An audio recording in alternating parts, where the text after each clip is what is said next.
I had been an accountant for 30 years. Day in and day out, I walked into the office with a cup of black coffee in hand, precisely at 8 a.m. The job was steady, structured, predictable, much like my life itself. I knew every number, every process, every way to handle financial reports as if they were part of my very breath. I raised two children, paid off our house, and lived what many would call a responsible life, by all the definitions society expected. I had never been late, never taken an unplanned leave, never done anything unusual. But on one quiet April morning, as I softly blew out the candle on my 60th birthday cake, a question echoed in my mind. Is this really all there is to my life? Yes, I had a stable job, but I hadn't felt joy in it for a long time. No spark after finishing a report. No anticipation for a new day. Just endless numbers, and a heart growing quieter with each passing year. I didn't know what lay ahead, but I began to realize if I didn't make a change now, I might never get another chance to truly live as myself. Not many people know this, but I once had a small dream, opening my own bakery. Back when I was younger, when the house was fast asleep, I would quietly sneak into the kitchen to bake cinnamon pastries. The sweet scent would fill the air, chasing away the exhaustion of the day.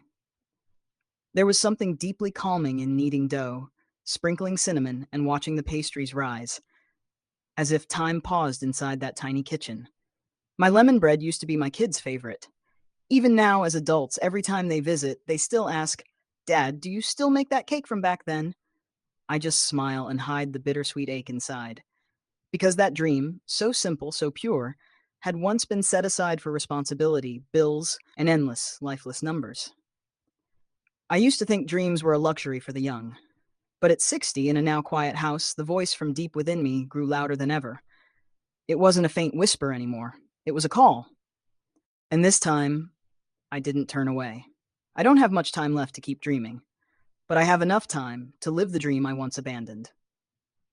I took a deep breath on a Monday morning, stood in front of the mirror in my usual suit, probably for the last time. I walked into the office and handed in my resignation after 30 long years. No farewell fanfare, no one really understood why, but I knew it was necessary, even though my heart trembled with every beat. A few days later, I signed up for a weekend baking course. It wasn't just a class, it was the first door I opened into the part of my life I'd never lived. Friends called me the crazy man at 60.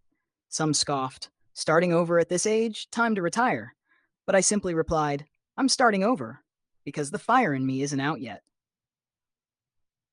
Then one day I stumbled upon a small vacant storefront just 2 blocks from home. The windows were dusty, the walls peeling, but to me, it looked like a beginning. I scraped off old paint with my own hands, wiped every window pane, and hung a simple wooden sign. I named my bakery Sweet Starts, and it was just that. Not just the name of a bakery, but a new chapter of my life. The first week at Sweet Starts was pure chaos. I burned 2 batches of croissants, ironically, the very pastry I was most confident with. The new oven felt foreign, my recipe was rushed, and in my flustered state, I forgot to set the timer. The kitchen reeked of burnt dough. Smoke billowed like an alarm, signaling a dream collapsing. I priced the muffins so low that the more I sold, the more I lost.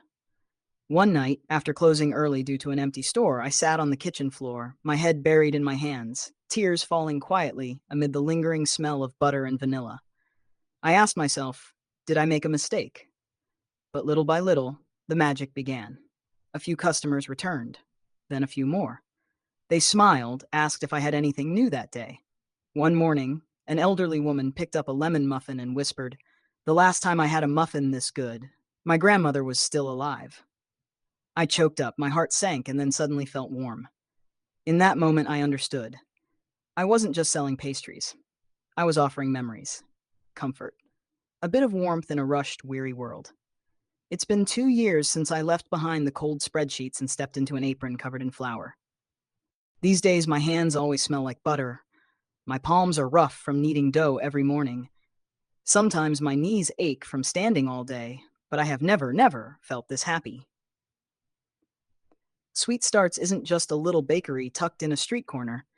It's the place where I began to see myself again, the man who had lost his emotions after years of chasing what he should do, forgetting what he wanted to do.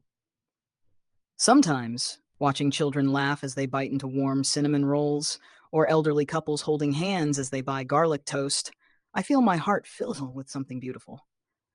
I've realized it's not just the baking that makes me happy, but the connection, the joy of adding a little sweetness to someone's day. I didn't just open a bakery, I opened a door to my soul, the one that had been shut for years by duty, fear, and time. And if I could go back, I would still choose to begin again. Even if it's late, it's never too late to live true to yourself.